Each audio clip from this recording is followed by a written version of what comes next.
Hello, welcome to The Shift, Mondoweiss's bi-weekly discussion of Palestine and US politics. I'm Adam Horowitz, Mondoweiss's managing editor, and on today's show, we will be talking about the political earthquake that is continuing to rock the Democratic Party.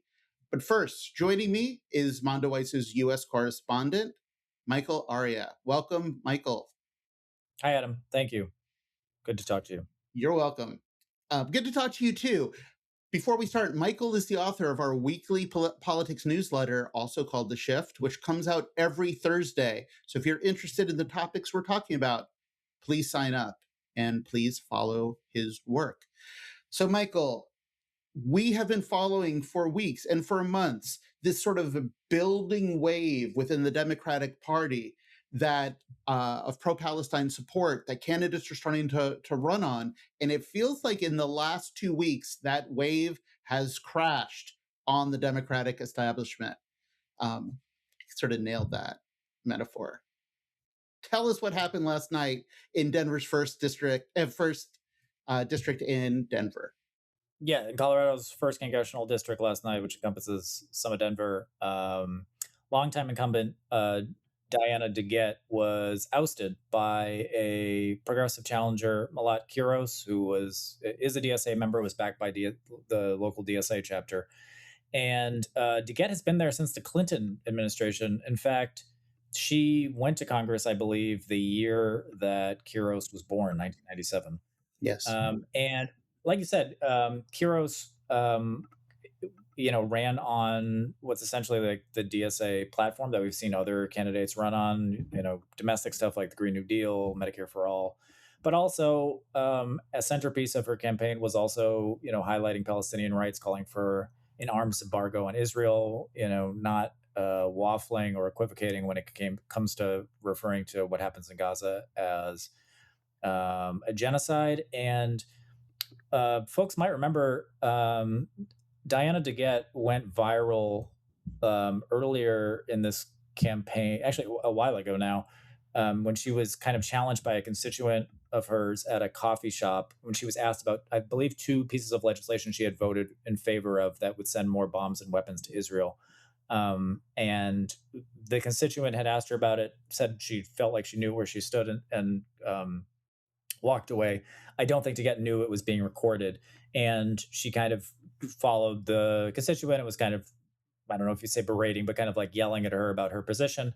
And said something to the effect of, "You're probably not going to vote for me based on like your politics," which I think is an interesting thing to look at now. A lot of people don't agree with her when it comes to sending more bombs and weapons to Israel.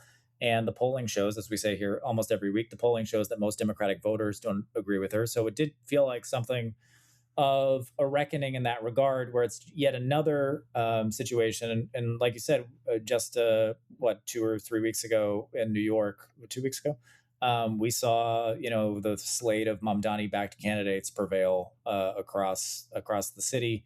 So this has led inevitably to like a meltdown from centrists and Fox News and discussion about socialism. But central in this discussion, like I said, has been the issue of Israel and its treatment of Palestinians and what happened in Gaza.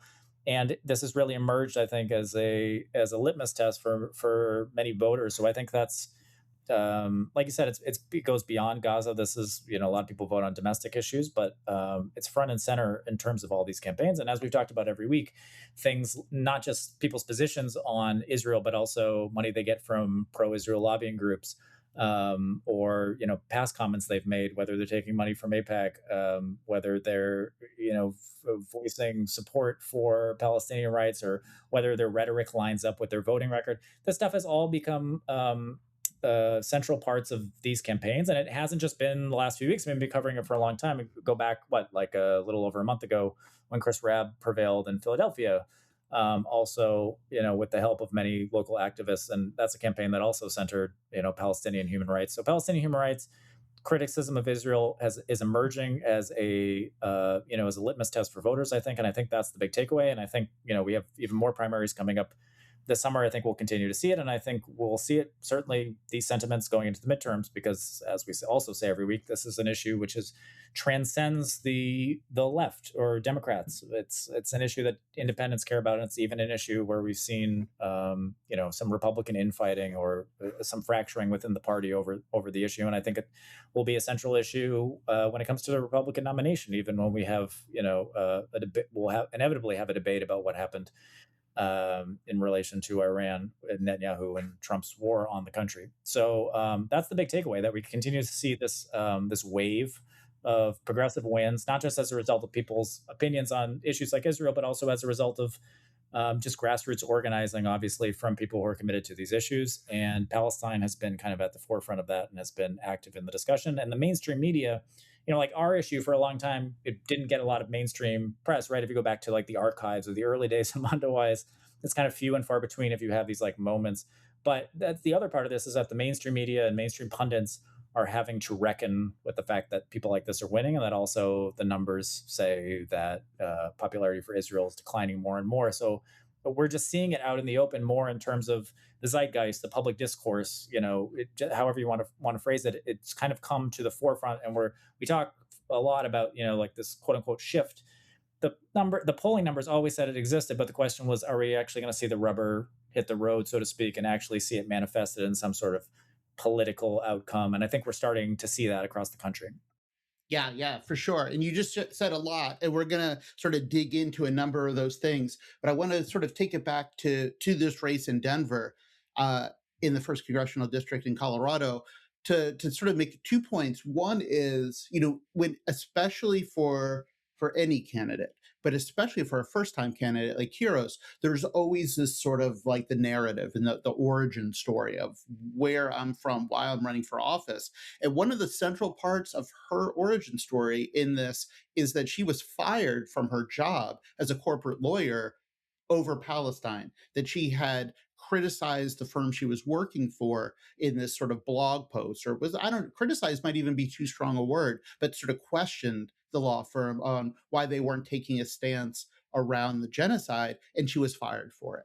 And that became one of the key narrative elements of this race, which I think is important. That this is not only something that she was attacked for it and sort of swatted those away, but it's an issue that she chose to put at the center of the story of why she was doing this, which I think is notable. And another thing that you raised, sort of in the broad sense, but was also at play in this campaign, was this question of political money. And DeGette was the recipient of this large influx of outside money, AIPAC money, in the closing days of this campaign. I'm wondering if you could say anything about that, because this is another one of these cases where you know, AIPAC and the Israel lobby was facing off against the ground forces of the Democratic Socialists of America and these sort of fledgling pro-Palestine PACs.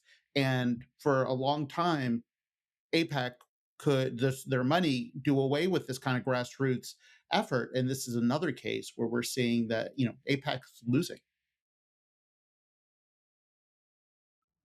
Yeah, absolutely. I mean, the one thing I wanted to say quickly about her blog post also Yeah. is that the central idea of that blog post, and people can go look it up. Maybe we can link to it in the notes. Was pushing back on the idea that attorneys who had signed this letter, kind of condemning Israel's actions in Gaza shortly after October 7th, pushing back on the idea that they were anti-Semitic. This is the post that her law firm that employed her at the time wanted her to take down. She was fired because she refused to take it down. But I think that's important to bring up because we've talked about. In fact, I think we talked about it last time we spoke. Maybe this other idea that these attempts to smear pro-Palestine candidates or candidates that criticize Israel as anti-Semitic, whereas not too long ago those really worked and had traction. They're having less and less traction. We've seen it time and time again. Virtually everyone we've mentioned so far was smeared as being an alleged anti-Semite, and her origin story kind of encompasses that. But yeah, to get to your question about, this is another situation where there's outside spending groups. We talk about this also almost every week, but AIPAC, Israel lobby. Uh, this has become a recent thing from people like Jonathan Greenblatt of the ADL and pundits, that Mamdani referring to um, what APAC does in elections is dark money is somehow an anti-Semitic trope. But here's another race where the largest outside spending group, I think, was some group called like Pro-Choice Majority Action, which spent over $1 million, I think 1.5, and is directly connected financially to APAC. Um, and if you look at that, I think most of its disclosed funding came from a group called EDW Action Fund, which it's just moving money around. I think they took something like 750,000 from APAC in May alone, for instance. So it's just like another one of these situations where if it's not dark money, what is it? They keep on having to move around the money, put it behind like innocuous or liberal sounding PACs in order to get it into these races because they know Israel's brand has been so eroded Yeah. and destroyed. So yeah, that was a big part of this race, and it just is another. It highlights a consistent thing that we brought up on virtually all of these video shifts so Yes, far. everyone. So it probably goes without saying, I would never work for APAC. And doesn't it seem like it would be a great job to have the job at APAC of like the person who comes up for the names of all their like little dark money groups that like have to hide? Like they're always just like good times USA pack. No, totally. I still love United Democracy Project. It's so like, it's just such a funny thing to name a pro-Israel group. It just sounds so nice. Butterflies. um, so APAC was foiled yet again, and you've already alluded to this. And in a way, it already feels like ancient news, but I think it was just last week that the New York Democratic primary happened. And this was sort of, in many ways, like the sort of the moment in which the political establishment and the mainstream media could no longer ignore this wave taking place within the Democratic Party. You alluded to it already, but we haven't talked since the New York election. In this race, three candidates that have taken more pro-Palestine positions, and we can kind of dig into this, um, either unseated or are replacing members of the Democratic establishment. Can you remind our viewers and listeners what happened last week in New York? Well, first of all, it's wild that I did just confirm that, and it was a week ago. And we started this I off. I know said 2 or 3 weeks. That just shows you you did. a It's lot. a A lot's lot of going on. there's a lot happening. Um, yeah. So well, first of all, I'd like to say people should visit our site because I interviewed last week, I guess, Peter Feld, political consultant who's very tuned in, New Yorker, very tuned in when it comes to Democratic races, and he kind of broke down all the fights there and the outcomes, and I'd recommend people check that out. But yeah, to your point, I mean, we had three all three people that Mamdani endorsed won. First, I'd say Brad Lander. This is probably the most complicated one because I think Brad Lander has been his record has been certainly spotty or complicated. I don't know however you want to phrase it in regards to Palestine. Certainly by the standards of people that read Mondoweiss, I would think. And Um, he's tried to establish distance himself. Like Absolutely. yeah, he kind of has one foot in, one foot out. But yeah, Yeah, and I think he's equivocated on the issue and continues to in many ways. Having said that, the person that he ousted, Dan Goldman, two-term rep, I believe, in New York's 10th district, it, completely pro-Israel, wears it on his sleeve, unapologetic about his support from Israel, from APAC. So as much as Brad Lander refers to himself as a liberal Zionist, this is not, he's not in the same vein as some of the other people we're talking about. But at the same time, I think the fact that he had endorsed Mamdani endorsed him, I think, like in exchange, I would assume, it spoke to kind of the influence that Mamdani has developed in the city, and also the fact that he had to kind of move his positions, at least rhetorically, on some things in order to win, and also just that Dan Goldman. I mean, these polls were showing us that Dan Goldman was going to lose like weeks out. He had really kind of just like diminished his brand entirely as a result of his support for Israel. So that's New York's 10th district. Chevalier beat Adriano Espaillat in New York's 13th district. I mean, that was an impressive one, I think, obviously, because that's one where we didn't have polling quite as strong. Obviously, we didn't. People, at least I didn't, wasn't sure which way that would go. I mean, that's another 5-term rep who was ousted by someone who probably endured the most. Kind of, we talk about smear campaigns. I'd say the most pro-Israel, or however you want to phrase that, like pro-Israel smear campaigns, because she had attended this rally that became a big topic of controversy among pundits and pro-Israel groups the day after October 7th. And this idea that she was accused, obviously, of celebrating Hamas and this kind of stuff.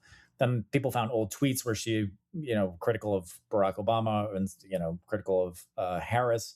Again, these are things that I think people thought would resonate with Democratic voters, but it seems to go the opposite. I mean, Harris wasn't popular among the U.S. population, obviously, as evidenced by the 2024 election. And there's obviously a lot of legitimate criticisms of establishment Democrats. So I don't think that really had, not to mention the fact she was very young when she made the tweets, but even if she wasn't, it just was kind of in line with her politics on other things. So it didn't seem to hurt her in any way. And then, uh, the final one there, Valdez, who was that's a little bit different because there was a retiring longtime incumbent was retiring, but Valdez is another person who was victorious and has not minced words when it comes to Gaza or the genocide or the need to hold Israel accountable. So I mean um,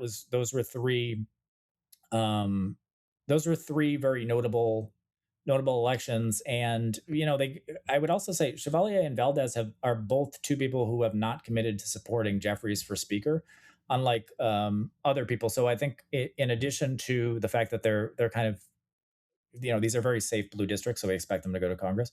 In addition to the fact that they'll show up and join the progressive flank already existing in the House, I think actually their positions on some of this stuff go beyond maybe the positions of many progressives, many congressional progressives that they're I'd say further to the left, and I think that's one of the major reasons why they've upset a lot of people in the Democratic Party, especially the establishment. Akeem Jeffries today tweeting congratulations to Kiros, talking about how he wants to get going and get a Democratic majority to fight for Medicare and all this stuff. Where it's just like he's very enthused, and it does feel. When I talked to Feld, that's a lot of what he was saying, is that a lot of these people have to start.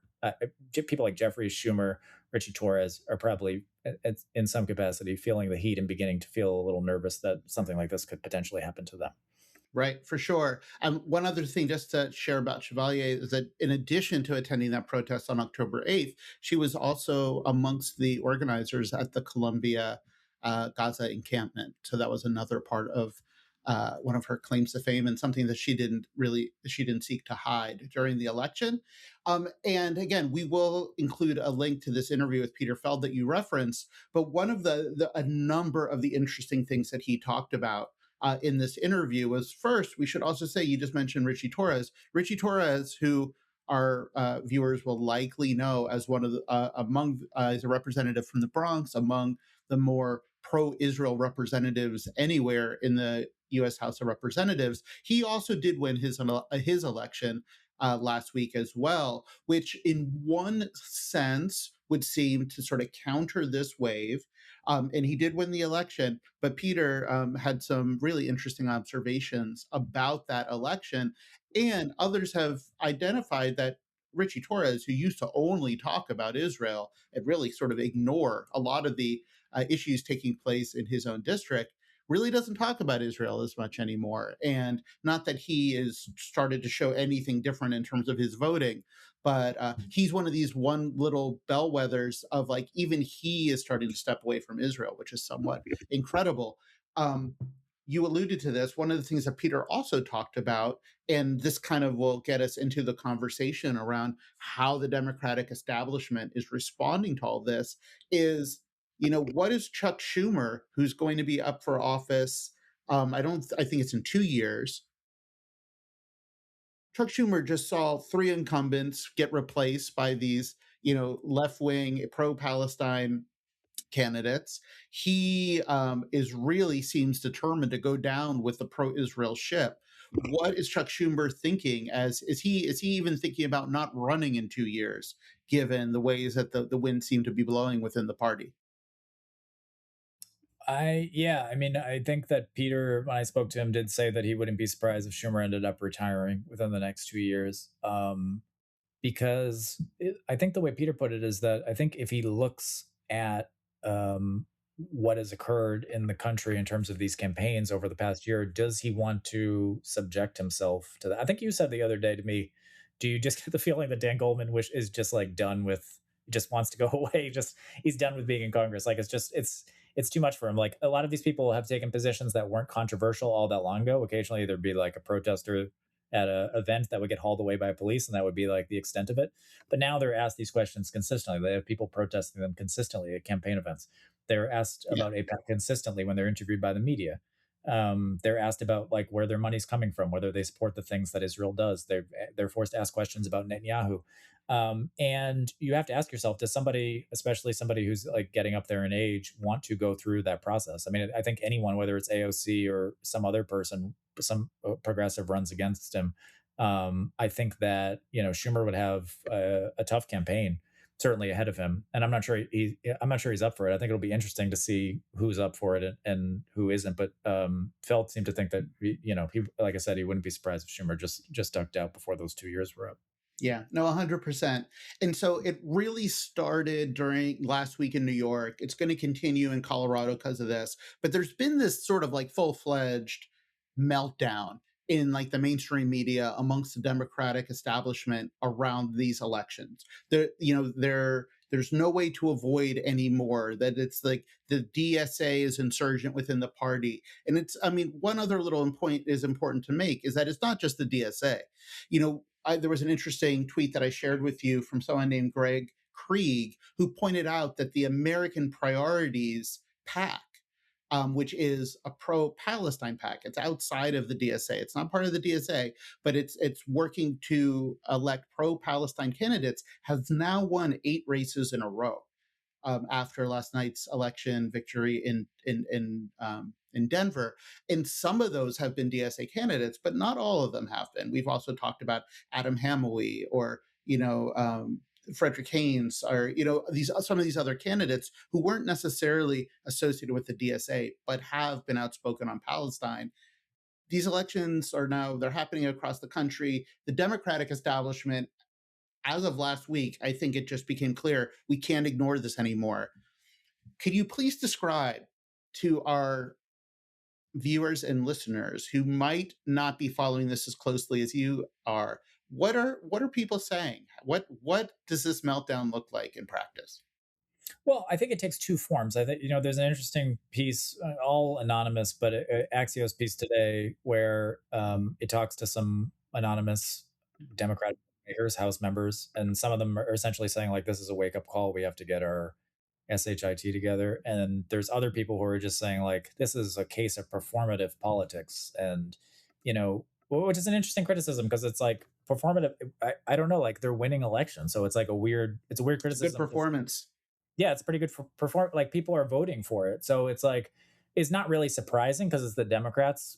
If anybody was going to learn no lessons from some sort of political reality, it would certainly be the Democrats. But I think it runs the gamut between those two positions, and it's been interesting to see like how the talking points on this have shifted because it used to be like you can't advocate for these things and get elected, and now it's kind of shifted to a thing where it's like you see like, well, these are only areas that have been gentrified, or they don't represent, or the big one, which is like that New York doesn't represent the rest of the country. I mean, that's true. New York is like a very diverse place. It has a longstanding like liberal establishment, and it has left wing organizing, probably more so than most U.S. cities.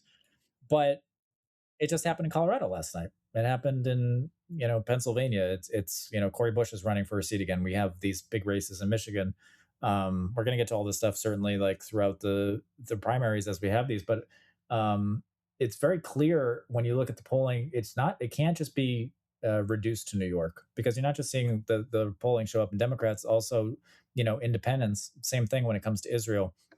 And when we have these kind of flashpoint moments, whether it's the chief among them, obviously the genocide, but also the war in Iran, what it's done to the global economy, what it's done to gas prices. I think that people, regardless of where they live in this country, are kind of more privy to this information than they used to be as a result of like world events and Israel's influence on the United States. It's become, like we said at the top of this, a big issue among the public. It's part of the zeitgeist. It's part of the stuff that people talk about. It's part of the stuff that gets covered on the news every night, and it wasn't for a long time. So I think the meltdown will continue, but that's the two ways that I see it. I think I look at somebody like Jeffries, those tweets that I mentioned, and it seems like he is trying to adapt and maybe trying to. And this is actually a good segue because it just made me think of it, which is just in it. I don't even know the right word. I was about. I don't even know the right word. But there's a report also today, which I think I shared with you, that Kamala Harris is meeting with progressive lawmakers, or reached out to Mamdani, I think spoke to him, and is kind of reaching out to pro-Palestine lawmakers, which I don't, like this is a woman who lost the presidential race and said there was nothing separating her on policy from Joe Biden, a guy who was presiding over genocide. And now she's floating this idea of running for president again against, just reality. Like I think anybody who looks at it, regardless of their politics, would say it's probably a bad idea politically. And she is, I guess, trying to pivot on this issue, or at least making the rounds in terms of talking to people. So it's those two strands, I'd say, people who Well, remain in denial and people who are trying to adapt to the moment. right, right. I was going to bring up the Harris story too, because I think it's like amongst the most interesting responses. Because, one of the things you and I have been joking about in the last week or so, or before that, are these incredible, just like cope responses of like, yeah, this is just some gentrified neighborhoods in New York, or this is not, it doesn't reflect anything. But I actually think this Harris story, and again, this is a story that came out in Axios today, that Kamala Harris has been reaching out to progressives and pro-Palestinian activists, actually, I think, shows the real political response amongst the people who are trying to do it on the DL in the Democratic establishment. Is because, like, yes, Chuck Schumer, who's a million years old, might decide, like, I'm not going to lower myself to have to talk to people who care about Palestinians. But people who actually see themselves having a political future in the Democratic Party, I think, are going to take this Harris response of, I do need to pivot here. So I think it's interesting. One of the things that's interesting to me is one of the people that Axios said that she spoke to is Abbas Alaweh, who was one of the organizers of the Uncommitted movement last year going into the DNC. He is currently running for office himself for the Michigan State Senate. And he issued a statement once this story broke, basically distancing himself from Harris. Like, this became a smear on his campaign that he would even talk to Harris. If this shows you anywhere where Kamala Harris, at least, is how she's regarded in the Michigan Democratic Party, if not more broadly, he had to basically issue this statement throwing her under the bus, saying, I just talked to her to tell her how much she sucks, basically.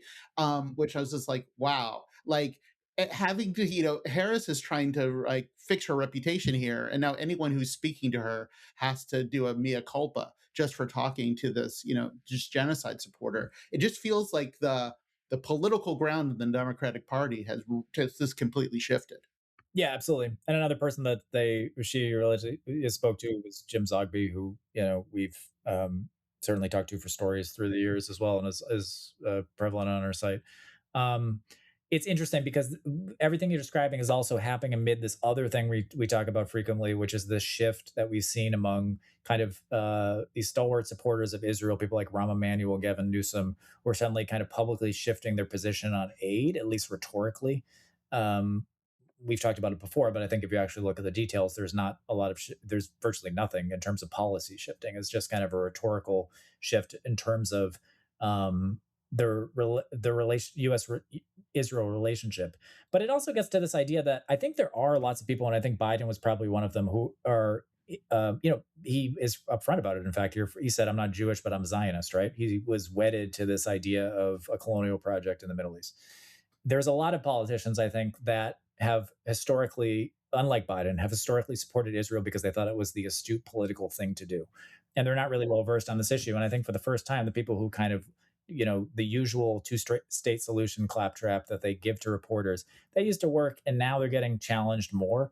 And I don't think that a lot of people have, a lot of people in Congress necessarily have, determined political positions. Harris is a great example of somebody who I think, like many Democrats that we've seen, people like John Kerry and others or whoever you can kind of think of, who I think will gladly shift their position rhetorically or otherwise if they think it will get them votes.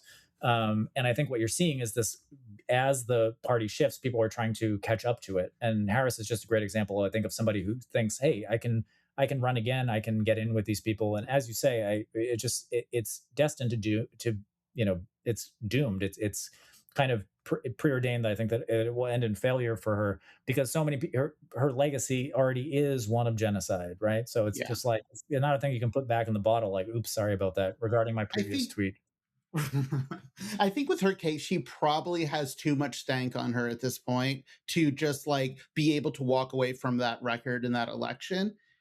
And that being said, for your typical just Democrat House member who maybe is not as well known, doesn't, they are watching the same political weather vane switch directions and could very easily just be heading, and we're already seeing this, probably heading in a different direction.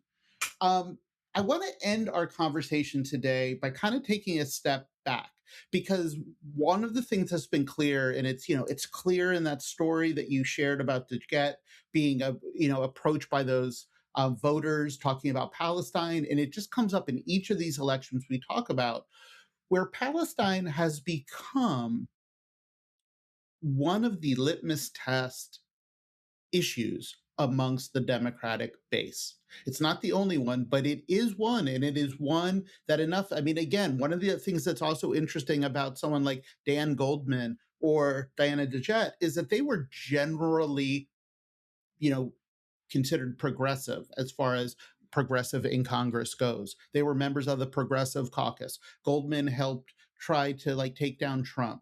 They've like, these are not sort of these like kind of like right wing figures within the Democratic Party, and still they were openly Zionist, openly pro Israel, and that became enough to really power these grassroots campaigns against them.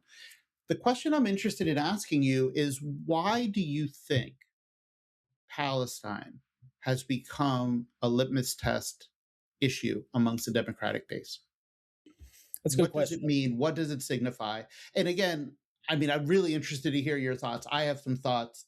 My guess is, or at least, like this is just going to be our gut feelings. Like this is, there aren't necessarily, quantitative, qualitative proof here yet, but I am really curious why you think this is the case, because I think it is undoubtedly the case. Well, I think that we are witnessing the death of the quote unquote progressive accept Palestine position in real time. I think for years that type of politician could have those positions and achieve great success in the Democratic Party because they weren't challenged on these issues. I think it's a long time coming. I would say, like, this is, whenever you ask a question like this, you're talking about decades of activism leading up to any political moment or reality. But I would chalk some of it up to maybe the last, say, I don't know, 5 or 6 years. I think, when I was doing reporting, talking to activists during COVID, during the Black Lives Matter protests, for instance, this was a refrain from a lot of people, that activists who had been working on Palestine for a while, Palestinian activists, in fact, had progressives or liberals, whatever you want to call them, maybe people who didn't know much about the issue previously, or maybe even inclined to support Israel because they thought that was the right thing to do, were kind of showing up to meetings, organizing, listening to those perspectives, and kind of like developing a deeper awareness. So I think that kind of, what gets referred to sometimes as intersectionality, I think that has a lot to do with it. And also, the last obviously few years where people are watching a genocide live streamed on their phone, even if you're not a political person or you're not, up on world events, I think anyone who sees, a father holding the body parts of their baby child in a bag, they're not really, they don't need to know like what the Oslo process is, or the history of Hamas in order to know this is wrong, and it's bad that my tax money is going to do it, is supporting it, right? So I think it has been a radicalizing moment for many people, even people who aren't tuned into politics. And the final thing I'd say here is I just think Israel, in some ways, or Palestine, is is an issue that kind of unites everything, whatever you care about, whether it's human rights, whether it's a more just foreign policy, whether it's you don't want children to be hurt, you want peace in the world, whatever it is. It's just like it encompasses all those things. And if you're concerned about money in politics or Citizens United, then you're also inevitably concerned about dark money from it coming from groups like APAC, right? So it's like it encompasses a lot, and I think it has emerged as a litmus test because voters are saying, if you are willing to support genocide, then how can I trust you on anything else? That's the most basic litmus test. If this is something you support, if you think we should continue to arm this country while they committed genocide, then what else will you support? Why would I trust you to fight for Medicare for all, or fight for the Green New Deal, or fight for seniors or children or anything? If you the most basic idea that you can oppose genocide. So to me, it crystallizes a lot of things that have developed on the left in the progressive movement, but also just crystallizes all these types of positions that you hear about in terms of human rights or the future, so to speak. In my opinion, that's why it's really emerged as a litmus test. And people say people focus on Israel. That's the critique, right? Why do people care so much about this issue? But it is a U.S. issue, and anyone who looks at the issue for more than five or 10 seconds can figure out that the U.S. is directly implicated in this and is responsible for it in many ways. And I think people are becoming wiser and wiser and becoming more aware. The U.S. electorate is just becoming more aware of these issues, and you're seeing it play out in terms of these elections, I think. 100%. I mean, I agree with everything that you said. I think, of course, like the core response to that question has to be based in we've been watching this genocide play out for close to 3 years now. And, that has whether it's activated people into action, it has just profoundly changed the understanding of Palestine and of Israel. And it's just become this moral and ethical question. And you raised this idea. I associated, or at least one of the first times I saw it said, was by the author Ta-Nehisi Coates, who sort of talked about this question, like, if Democrats aren't going to oppose genocide, if that's okay, what isn't okay? Like to lose this sort of moral and ethical standing. And I would just say the only thing I would add to what you said, which is a very, very fine point, is just that I do think it's clear, for reasons probably outside of Palestine too, that we're in this general anti-incumbent moment. I think people are, and this is probably something that stretches across parties, but people were really just sickened by that Biden-Harris campaign in many ways, sickened that Trump is back, sickened by watching the Democrats not stand up on any number of things. And Palestine has just become one of these sort of signifier issues that, like, yeah, if you have this position on this issue, I'm probably not going to agree or trust you on these next 10 issues either. And it's just sort of been fascinating to watch. We talk about political shifts all the time.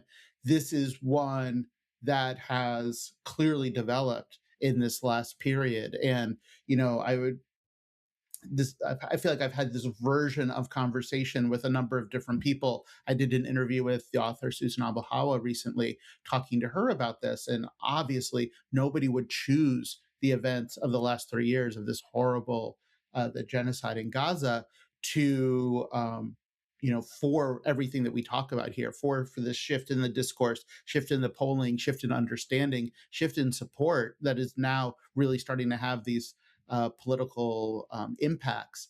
But it's clear that Israel's genocide in Gaza has shifted people personally and is now starting to shift their politics. And it's starting, we see it week to week, reshape the Democratic Party.